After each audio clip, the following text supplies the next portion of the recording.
5 milliards de francs CFA transitent discrètement à travers Ouagadougou, une valise qui passe inaperçue dans le flot quotidien de la ville. Aucun signe de chaos, pourtant une opération stratégique se déroule dans l'ombre. Ce n'est pas simplement une tentative de corruption, mais une manœuvre subtile visant à tester la loyauté de l'armée burkinabé. Ibrahim Traoré, le chef de l'État, se trouve au centre de ce jeu complexe de souveraineté et de pression extérieure. Dans un pays du Sahel où l'influence étrangère est omniprésente, jusqu'où un leader peut-il défendre son indépendance lorsque les attaques ne sont ni visibles ni bruyantes? Et quel choix reste-t-il à Ibrahim Traoré face à cette menace silencieuse qui menace de déstabiliser son gouvernement? Cette situation dépasse largement la simple question de corruption. Ce n'est pas un incident isolé, mais un calcul stratégique inscrit dans un contexte géopolitique tendu. La valise, remplie de 5 milliards de francs CFA, n'est qu'une partie apparente d'un réseau plus large d'influences extérieures cherchant à tester la loyauté des militaires burkinabés. Pour Ibrahim Traoré, cette affaire devient un test crucial de sa capacité à protéger la souveraineté du Burkina Faso dans un environnement où les pressions internationales sont constantes et invisibles. Si cette tentative de manipulation échoue, elle pourrait non seulement affaiblir sa position, mais aussi remettre en cause la stabilité du gouvernement. En revanche, si Traoré réussit à naviguer cette crise de manière stratégique, il pourrait renforcer la légitimité de son pouvoir tout en consolidant la souveraineté de son pays. L'enjeu est crucial. Comment défendre l'intégrité d'un État face à des manœuvres de déstabilisation discrètes mais puissantes?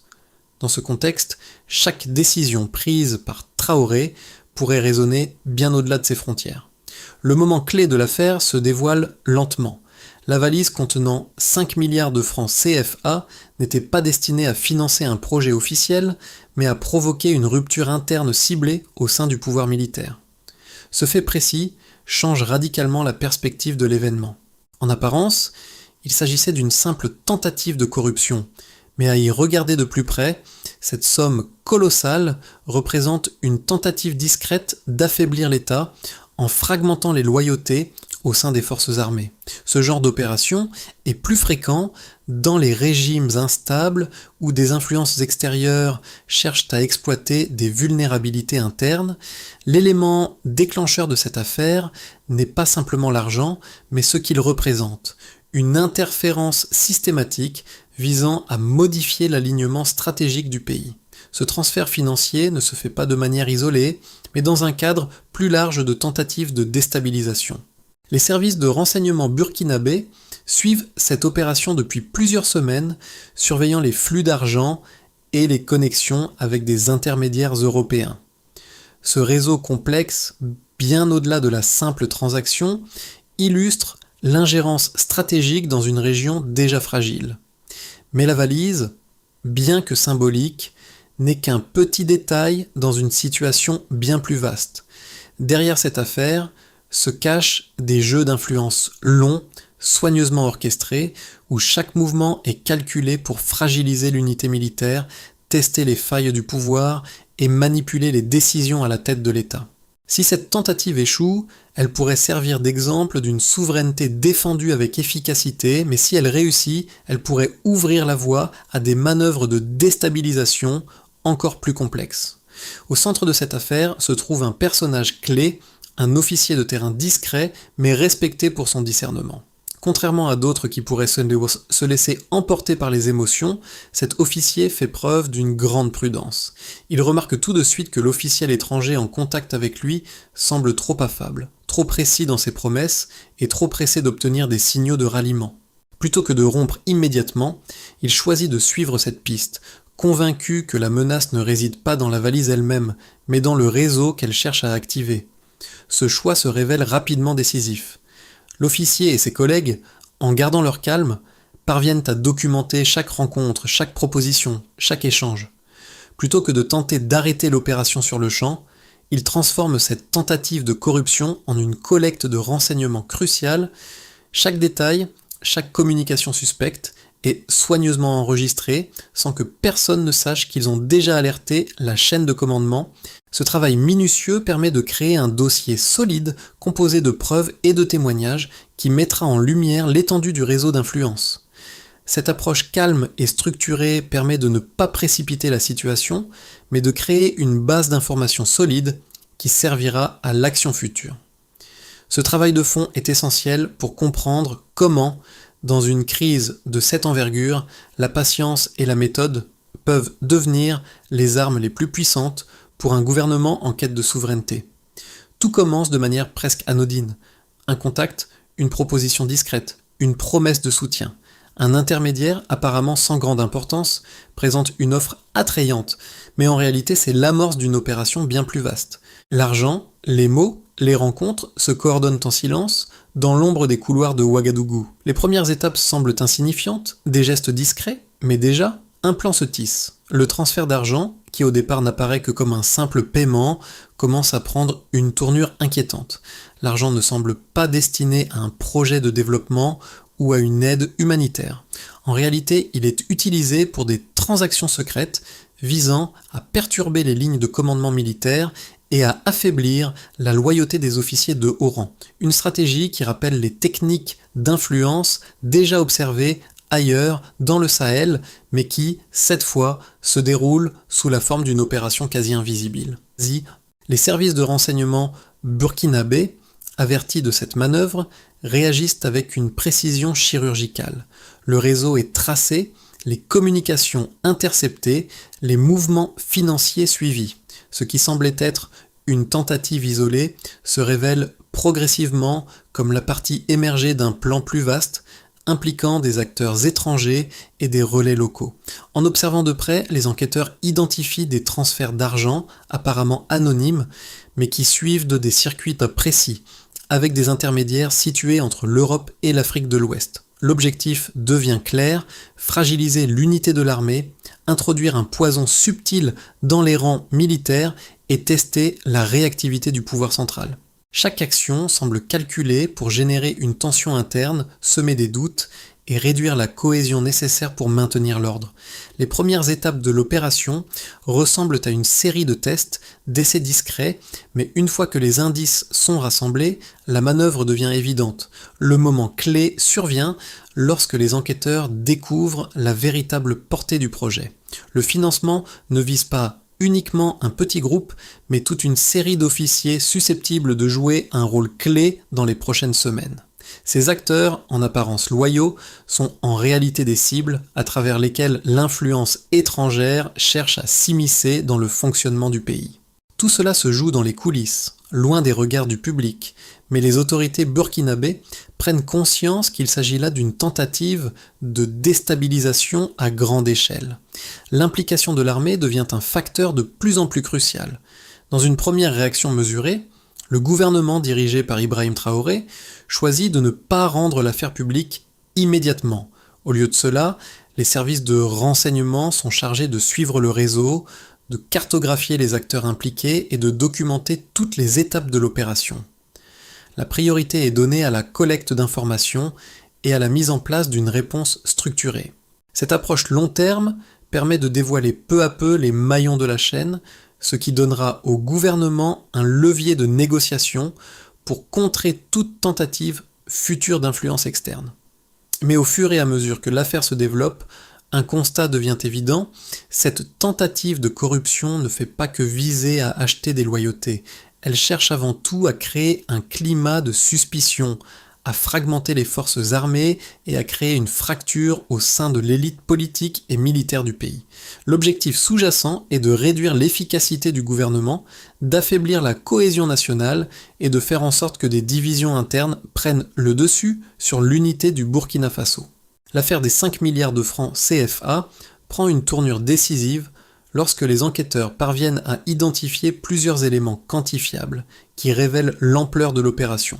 3 repères majeurs ressortent, chacun contribuant à construire un tableau clair de l'ingérence étrangère. Le premier repère est financier. Entre juillet et octobre 2024, plus de 5 milliards de francs CFA transitent par des comptes liés à des ONG et à des intermédiaires locaux. Ces fonds ne sont pas destinés à un projet humanitaire, comme cela pourrait sembler à première vue, mais sont utilisés pour alimenter un réseau parallèle qui cherche à déstabiliser les structures internes du pays. Ce flux d'argent, bien qu'apparemment légitime, masque en réalité une intention beaucoup plus sinistre: acheter des loyautés militaires et créer des failles dans l'armée. Les transactions sont soigneusement dissimulées derrière des organisations caritatives, des projets de développement et des intermédiaires financiers, mais leur objectif est clair: corrompre des officiers de haut rang en échange de leur fidélité. Le deuxième repère quantifiable est celui des communications. Les enquêteurs ont réussi à intercepter 32 appels cryptés émis depuis des terminaux sécurisés entre l'Afrique de l'Ouest et l'Europe. Ces appels, qui ont eu lieu en l'espace de 3 semaines, révèlent une coordination étroite entre les acteurs du réseau.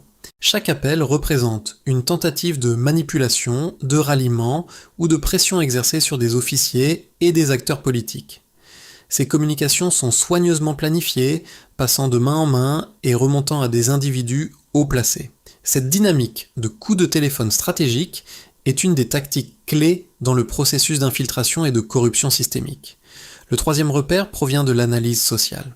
Lors de l'annonce de l'arrestation de l'intermédiaire, un phénomène inédit se produit. En l'espace de 48 heures, plus d'1,2 million de messages de soutien à l'action des autorités sont recensés sur les réseaux sociaux.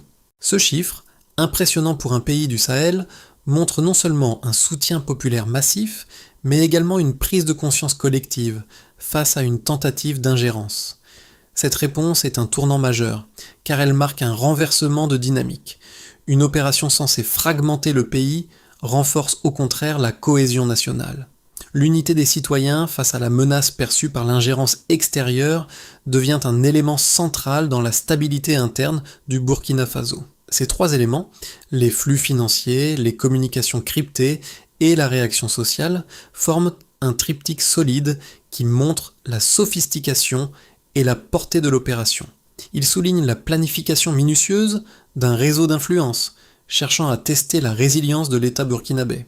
En ayant accès à ces données, les autorités peuvent désormais construire une réponse structurée et mesurée, fondée sur des preuves tangibles plutôt que sur des soupçons.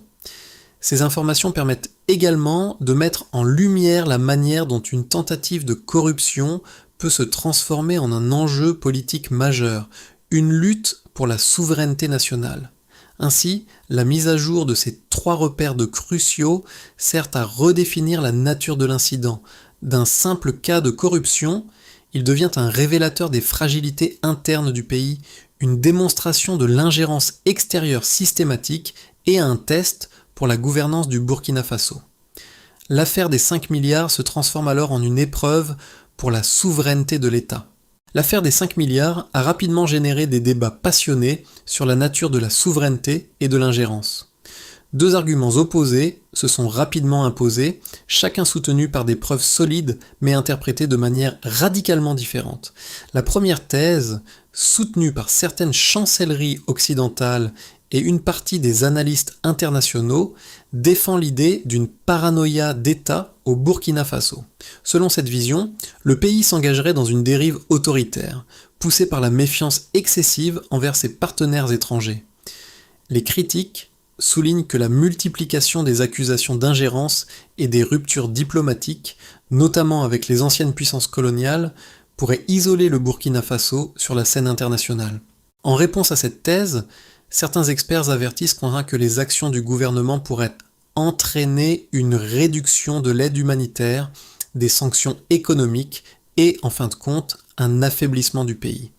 L'argument central de ce point de vue est que, pour faire face à l'insécurité croissante et aux menaces régionales, le Burkina Faso ne peut pas se permettre de couper définitivement les ponts avec ses partenaires étrangers. La coopération internationale, à la fois dans le domaine de la sécurité et de l'aide au développement, reste cruciale. En revanche, une autre lecture, portée par une nouvelle génération d'intellectuels et de militants africains, défend l'idée que la dépendance prolongée aux programmes extérieurs constitue un risque plus profond. Selon cette thèse, l'ingérence étrangère n'est pas une simple paranoïa, mais une réalité tangible, surtout lorsqu'elle prend la forme de manœuvres discrètes visant à influencer les décisions politiques et militaires. Le financement des réseaux parallèles, les communications secrètes et les tentatives de manipulation des loyautés militaires illustrent une volonté de contrôler l'appareil d'État sous des couvertures humanitaires ou sécuritaires. Pour ces analystes, l'affaire des 5 milliards ne relève pas d'un accident, mais d'une tentative systématique de fragiliser un État souverain en utilisant des méthodes subversives. Ils soulignent que la souveraineté ne peut être pleinement exercée que lorsque le pays est libre de toute influence externe qui cherche à compromettre sa capacité à prendre des décisions indépendantes. Les deux thèses ont des arguments pertinents et peuvent être étayés par des faits concrets. D'un côté, l'isolement diplomatique est un risque réel, qui pourrait entraîner des conséquences économiques et sécuritaires négatives pour le Burkina Faso. D'un autre côté, les tentatives d'ingérence systématique, comme celle révélée par l'affaire des 5 milliards, soulignent une réalité inquiétante. La souveraineté des pays africains reste constamment mise à l'épreuve par des forces extérieures, souvent invisibles, mais toujours présentes. La vérité semble se situer quelque part entre ces deux thèses. Il est indéniable que la défense de la souveraineté burkinabé face aux pressions extérieures est légitime. Mais cette défense ne peut pas se faire au détriment d'une coopération internationale pragmatique.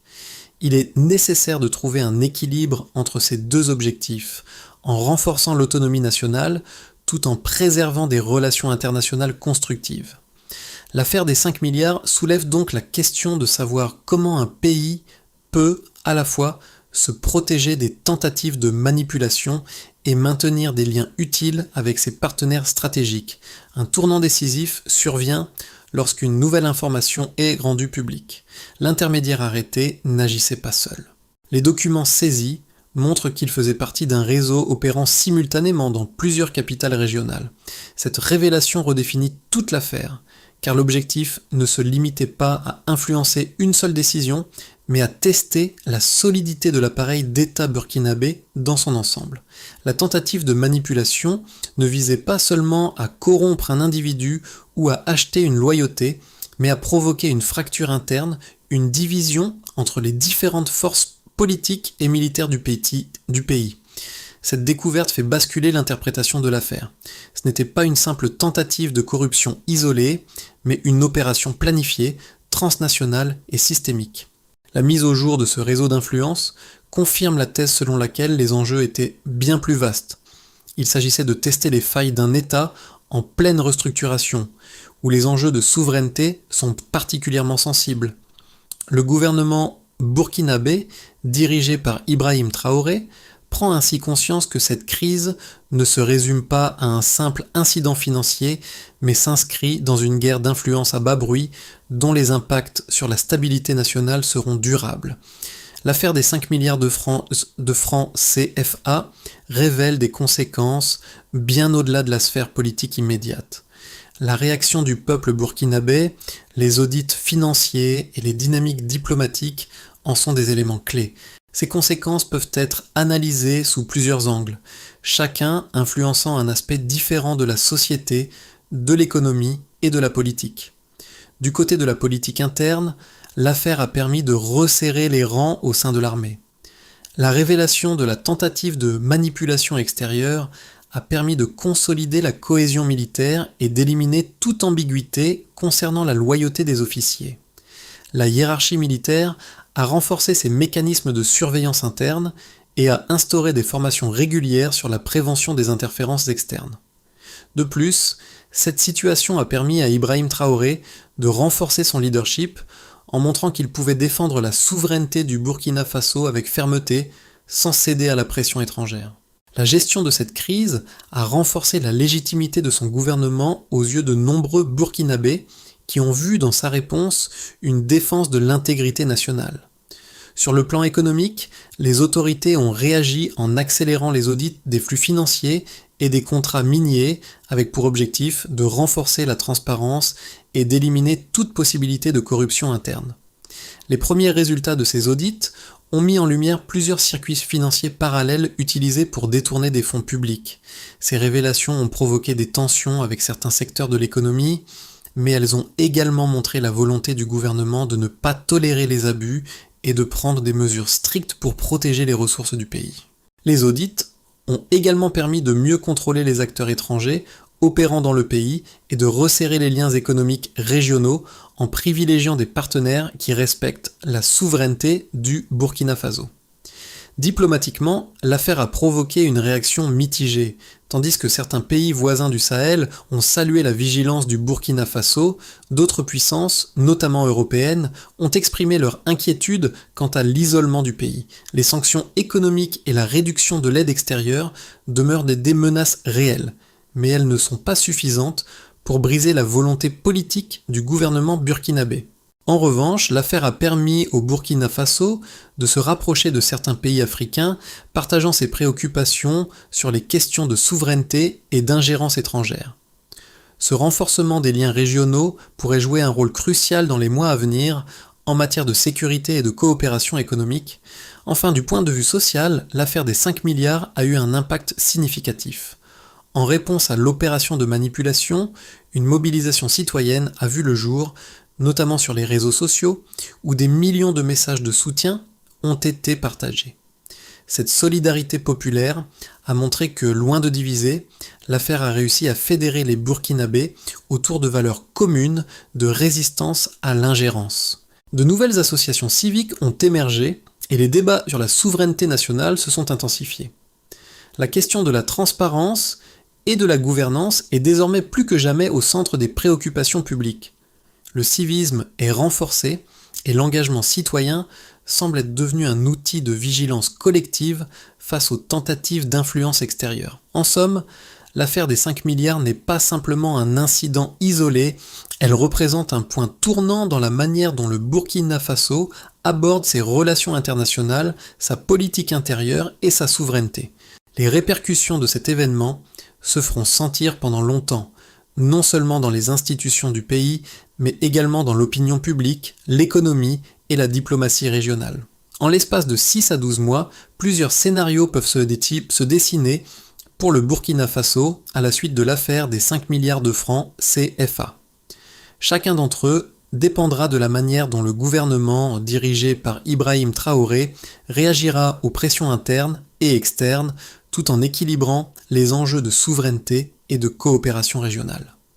Le scénario le plus probable est celui de la continuité prudente, où le Burkina Faso maintiendra la ligne actuelle, c'est-à-dire une gestion rigoureuse de la souveraineté, tout en maintenant une posture diplomatique mesurée. Ce scénario implique une consolidation de la cohésion interne, avec des efforts continus pour renforcer l'armée et les institutions publiques. Les autorités poursuivront leur travail de transparence, notamment par des audits réguliers des finances publiques et par une mise en place de mécanismes de suivi des flux financiers. Le gouvernement continuera de renforcer les partenariats régionaux, en particulier avec d'autres pays du Sahel, tout en restant sur ses gardes face aux tentatives d'ingérence extérieure. À court terme, cette approche permettrait au Burkina Faso de préserver une stabilité relative, tout en restant attentif aux signaux venant de la communauté internationale. Cependant, des tensions diplomatiques pourraient persister, notamment avec des pays européens qui pourraient considérer ces mesures comme un pas vers l'isolement. Un scénario plus favorable serait celui d'une montée en puissance régionale dans lequel la coopération avec d'autres pays du Sahel se renforcerait véritablement. Ce renforcement des liens pourrait prendre la forme de projets économiques communs, notamment dans les secteurs de la sécurité et des ressources naturelles.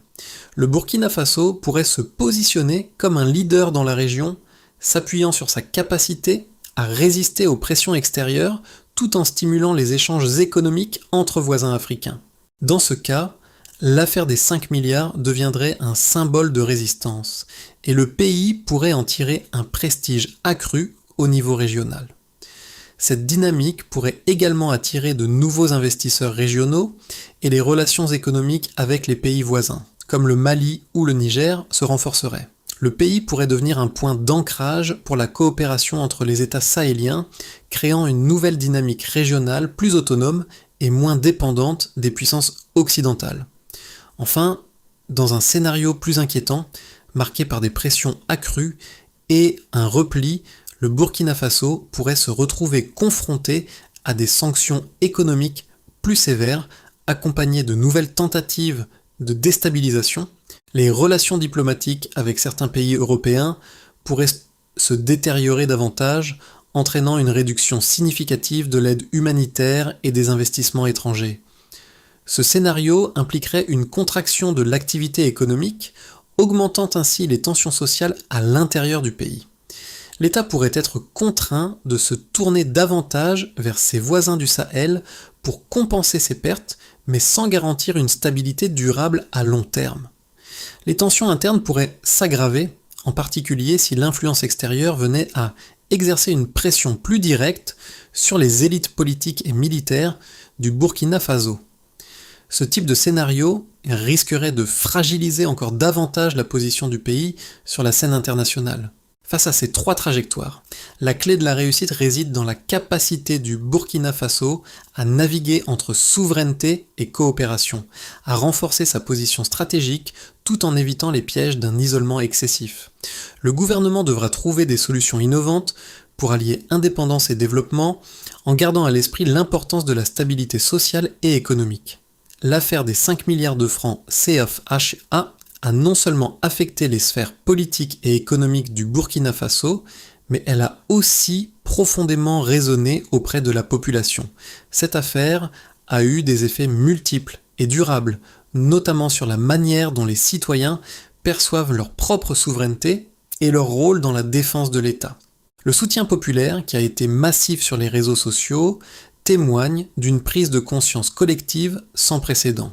Dans un pays où les défis économiques et sécuritaires sont constants, cet événement a suscité une réaction civique qui dépasse le simple soutien aux autorités. Les citoyens burkinabés ont commencé à voir cette affaire non pas comme un incident isolé, mais comme une lutte commune pour préserver l'intégrité nationale.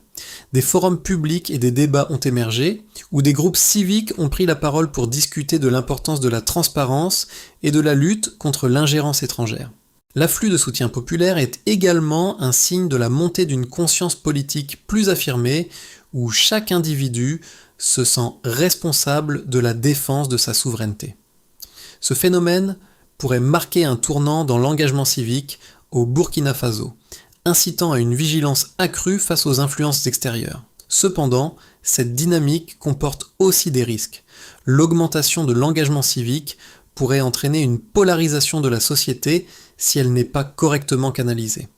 L'opinion publique, si elle est mal orientée, pourrait être manipulée par des groupes d'opposition ou des acteurs externes cherchant à exploiter les divisions. Il devient donc crucial pour les autorités de maintenir un dialogue ouvert et constructif avec la population, pour que cette nouvelle énergie civique se transforme en un moteur de stabilité, et non en un vecteur de division. Face à la menace d'ingérence extérieure et aux divisions internes exacerbées par l'affaire des 5 milliards, le Burkina Faso doit adopter une stratégie en plusieurs étapes pour renforcer sa souveraineté et sa stabilité. Cette feuille de route s'articule autour de 3 axes principaux: la révision des partenariats stratégiques, le renforcement de la transparence financière et la consolidation de la cohésion militaire, tout en intégrant la société civile dans le processus. La première étape consiste à réviser les partenariats stratégiques du Burkina Faso, en particulier dans les secteurs sensibles comme les mines et la sécurité. Il est crucial de passer au crible les accords existants pour identifier les clauses asymétriques ou néfastes pour la souveraineté nationale. Les 6 premiers mois seront consacrés à renégocier les contrats de prioritaires en s'assurant qu'ils bénéficient à la fois au pays et à ses partenaires régionaux. L'objectif est d'équilibrer les relations extérieures tout en maximisant les avantages locaux. Ensuite, le gouvernement devra mettre en place des mécanismes de suivi financier plus rigoureux. Cela implique la création d'une plateforme de traçabilité des fonds publics et parapublics.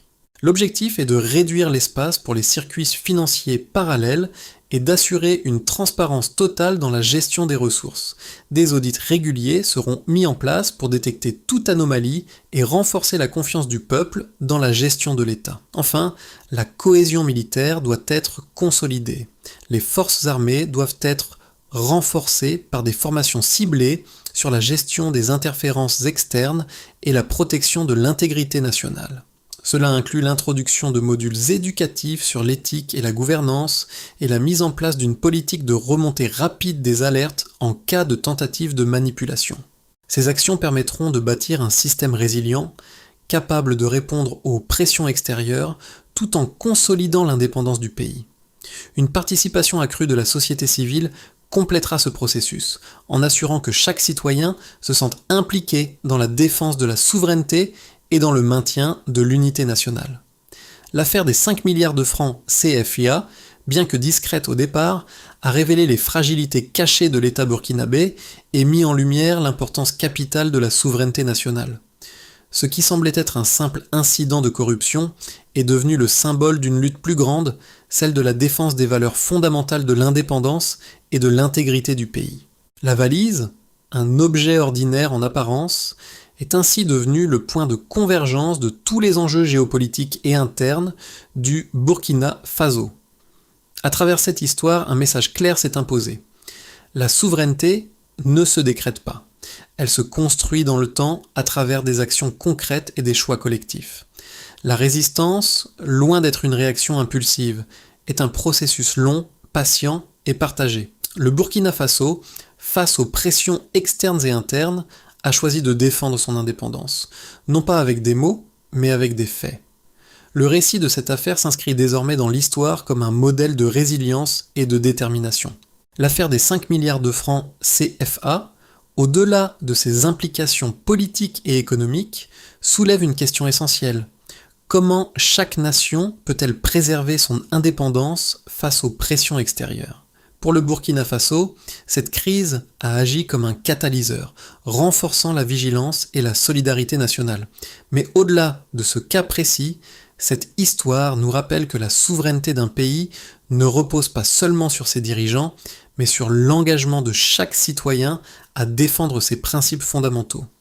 Aujourd'hui, plus que jamais, il est crucial de comprendre que la souveraineté ne se protège pas uniquement par des actions gouvernementales, mais aussi par une prise de conscience collective. Chacun de nous, en tant que citoyen, a un rôle à jouer dans la préservation de l'indépendance et de l'intégrité de notre nation. Il est temps d'élargir le débat, de renforcer notre engagement et de nous rappeler que chaque décision compte dans la construction d'un avenir plus souverain et plus juste.